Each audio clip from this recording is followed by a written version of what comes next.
In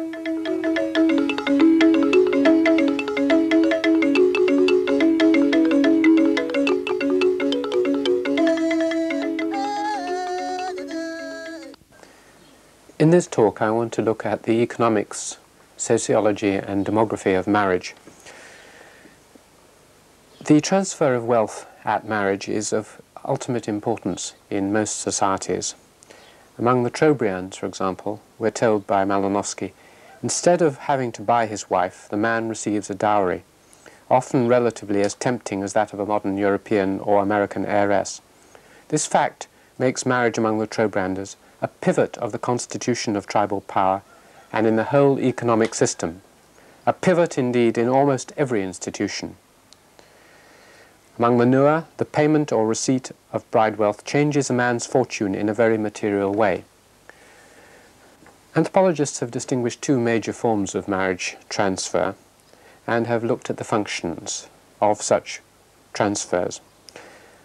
One of the functions is to symbolize the transfer of rights in a person, jus in personam, that we looked at before, from one group to another, from the wife's group to the husband's. A second function is to set up a marital fund on which the young couple and their children can draw through life. And a third is as a form of compensation or indemnity to a group which has lost a member. If you've brought up a girl until the age when she is productive, and then she's gone away, you need something to fill the hole and make possible other marriages. The two major forms of marriage transfer are known as bridewealth and dowry. Let us look at these two systems. Bridewealth, also known sometimes as bride price or and associated with bride service, is a system in which there is a transfer of some kind of wealth from one group to another group. For example, among the Nua, in one instance, 40 cattle were paid by the men's group to the lineage of the woman. 20 went, in theory, to the bride's mother's kin, 20 to the bride's father's kin, and then they are split out. So you get a payment from one group, a lineage, to another lineage, to recompense them for the loss of their daughter. It is a lateral transfer that goes between groups on the same generation. It's not a form of inheritance between generations. Above all, it's the rights in the woman's procreative ability that a lineage is buying. Africans, in one famous saying, put it thus: the children are where the cattle are not. The cattle move one way, and the rights in the mother and the womb move the other way. In other words, it's the children rather than the wife which the lineage is purchasing. There's a compensation and reciprocity element, as John Beattie puts it. In patrilineal exogamous societies, bride wealth does have the character of an indemnity. By the marriage, the bride's group has lost a working member and a potential childbearer. The bride wealth is a kind of compensation for this loss. And the wealth that comes in is often used so that other members of the group, the males, can then bring in other women. The distribution of this system throughout the world has been of attention to anthropologists, and it's found that usually bride wealth is found in patrilineal societies. In matrilineal societies, John Beattie says, if bride wealth is paid at all, then it's a very small sum. And it's usually been found in pastoral societies, for example in North and East Africa, sometimes in the North American Indian societies, and in different societies it's paid in different forms, in blankets and coppers among the American Indians, in horses, sheep and camel among the Central Asian nomads. Now dowry, which is found in different parts of the world, is a different institution. It's usually paid from an individual to an individual rather than between groups.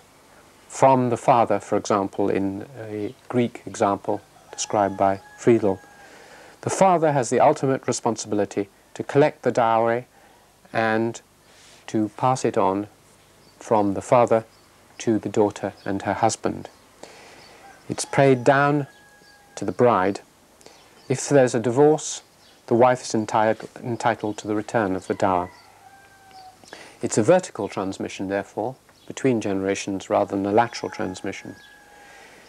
And there's no idea of compensation or reciprocity between groups. It's the setting up of a new unit which needs a fund to get them going. That is what dowry is about.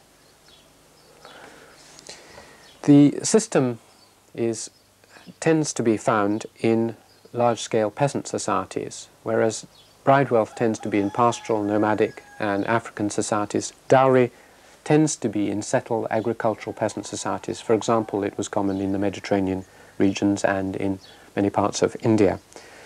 And indeed, Jack Goody and others have put forward the thesis that in no African society so far uncovered does the bride bring a sizable dowry with her.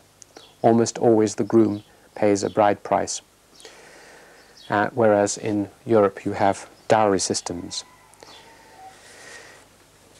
Now, the wealth transfers at marriage are one aspect of marriage. Another important matter is who marries and what proportion of people marry.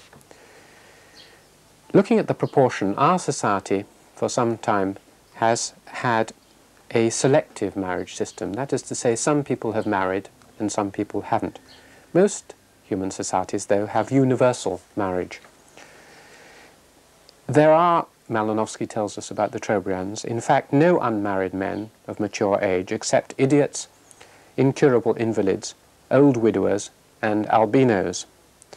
In Moorish society it was believed that only if you married could you go to paradise. A bachelor went to the equivalent of hell. Generally speaking, in primitive societies there are no bachelors, or very, very few, and very few unmarried women, simply for the reason that they could not, we are told, survive. A Borrow man, described by Levi-Strauss, of 30, was described as unclean, ill-fed, sad and lonesome. And the reason that Levi-Strauss was given for this was that in a society where labour is systematically shared between man and woman, where only the married status permits the man to benefit from the fruits of women's work, including delousing, body painting and hair plucking, as well as vegetable food and cooked food, in such a society a bachelor is really only half a human being. In this kind of society, marriage is not something which you decide to do, it is something which automatically comes. It's like birth, marriage, death. It's a natural event, a life cycle stage. Those who do not marry are ridiculed and derided, for example among the Todas of the Nilgiri Hills in India. Marshall writes, "Every man and every woman, every lad and every girl is somebody's husband or wife, tied at the earliest possible age." The only two major civilizations where this isn't universal are Buddhist societies of Central Asia, in Tibet and other areas where celibacy is highly valued, and Christian civilizations which model themselves on their own bachelor saviour, and where the medieval Catholic Church valued virginity and celibacy above all other virtues. This is in fact very unusual, and our own pattern of deciding, and each person deciding whether they are going to enter this state, is cross-comparatively peculiar. Equally peculiar is the age at which people marry in Western societies. Although there are some exceptions, it can generally be said that in most civilizations in the past and in the other parts of the world, people have married as soon as possible, particularly women. In extreme cases, for example in some Australian tribes, you have infant marriages or even pre-birth marriages. People are married, the infant in the womb is married to someone. In Toda, the Todas of South India, even a boy yet unborn may become a husband of another woman. More characteristically, the mean age at marriage for women is at puberty or just before. In India it was 14 or 15. This is to encourage childbearing and to avoid the shame and scandal of having an unmarried yet fully mature female around in the society. Again, in our own society we now marry characteristically in the West between 20 and 25. in the past, in the last few centuries, often the ages were even higher, 25 to 30. And this long gap of 10 years between puberty and marriage, combined with many people unmarrying, known as the European marriage pattern, is cross-comparatively strange. It has many effects, of course. It means that population grows much more slowly because you have 10 years of no marriage, and in Christian civilization this tended to mean of no childbearing. You have social and psychological effects, people who for 10 years are capable of sexual intercourse leading to children and yet are banned by the system. And hence there are theories about the frustration and the effects on the patterns of authority. This peculiarity goes with another one of Western societies, which is related to the system of how many people you marry. Now, the system of multiple marriage is one which anthropologists have been concerned with. We, in Western civilization, have tended to go for what is known as monogamy, one partner of each sex, and hence those who deviate are subject to some amount of either legal or other ostracism. As a rhyme put it, there was an old party of Lyme who married 3 wives at one time. When asked why the third, he replied, "One's absurd, and bigamy, sir, is a crime." Now the joke of that, of course, is that not only is bigamy a crime, but trigamy and any number above 1 is a crime as well. Our society only allows 1 male and 1 female to marry, but a considerable number of societies, particularly in Africa and South America, allow polygamy, that is the marriage of more than 1 male or more than 1 female.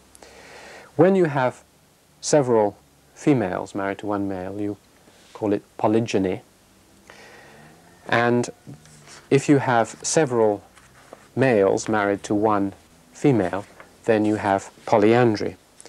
Polygyny is very widespread. It usually tends to be confined to the richer members of a society, but it has many functions, and indeed those who are brought up in such systems often regard our own monogamous system as very peculiar and rather absurd. Even the women who are sharing 1 man. As one woman put it in Africa in the 19th century, on hearing that a man in England could marry but 1 wife, several ladies exclaimed that they could not live in such a country. They could not imagine how English ladies could relish our custom. And speaking of African polygyny, the explorer and linguist Burton observes that the culture of the marriage tie is necessary among savages and barbarians, where, unlike Europe, a man's relations and connections are his only friends, besides which a multitude of wives ministers to his pride and affluence, his state and his pleasure. Because in fact, in many of these societies, as you grow rich, the best thing to invest in is human beings and human relationships, and the one relationship you can really depend on is the marital relationship. So instead of accumulating houses or consumer goods or stocks and shares, you accumulate wives. The polygynous systems are quite widespread, but less common, but equally interesting, are the polyandrous systems, many or several husbands and 1 woman.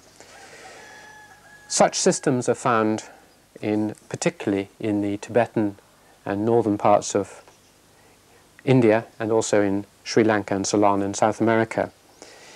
In such systems you often have fraternal polyandry, that is several brothers marrying 1 woman. And there are various theories as to why this should occur. One frequent theory is that in societies where there are scarce resources up in the highlands of Nepal or Tibet, where you want to control the population, an efficient way of doing this is for several men to marry 1 woman, because the number of children the woman is going to have, of course, is limited. It doesn't matter how many husbands she has. Another theory is that where you have a mixed agricultural system, where you have pastoralism, men needing to take the herds off long distances or trading over long distances, and also a home farm in the valley, it's useful to have several brothers, one of whom will go off and do the trading and take the animals off into the high pastures, and the other brother staying with the wife at home, and you take it in turns like this. So that polyandry is functional and useful, but in fact it's a fairly uncommon system. Some societies, in fact, combine the two, and you have very complicated arrangements of polyandry and polygyny mixed together. Finally, there is the question of remarriage.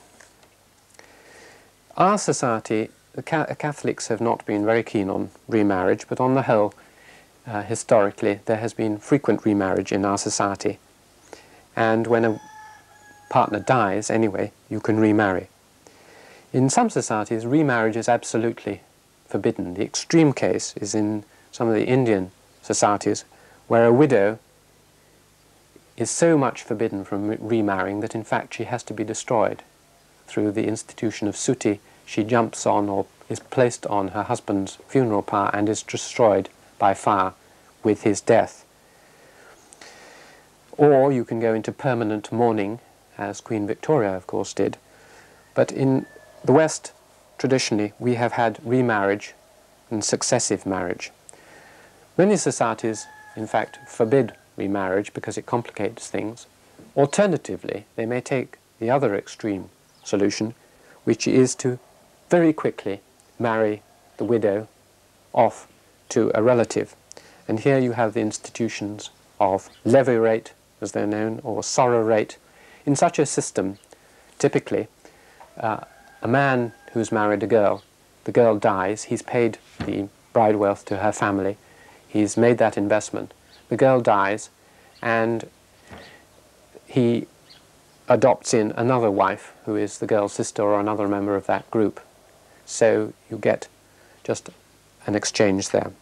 In the true levirate, a man is obliged to beget the children on a dead brother's wife to the dead brother's name. And so you have institutions where women, men merge into each other's marriages. You have widow inheritance, whereby rights in a woman, both as a wife and a mother, pass to the man's dead kinsman. The final point is that marriage is based in our society on the idea that it's mainly about companionship, love, affection, and the relationship between husband and wife. In most societies, marriage is not set up for that purpose. It's set up for economic and reproductive purposes. As Maya Fortes put it, indeed, in many parts of Africa, a marriage is most regarded and properly established by the birth of the first child. It's about increasing labour through children and strengthening your kinship group.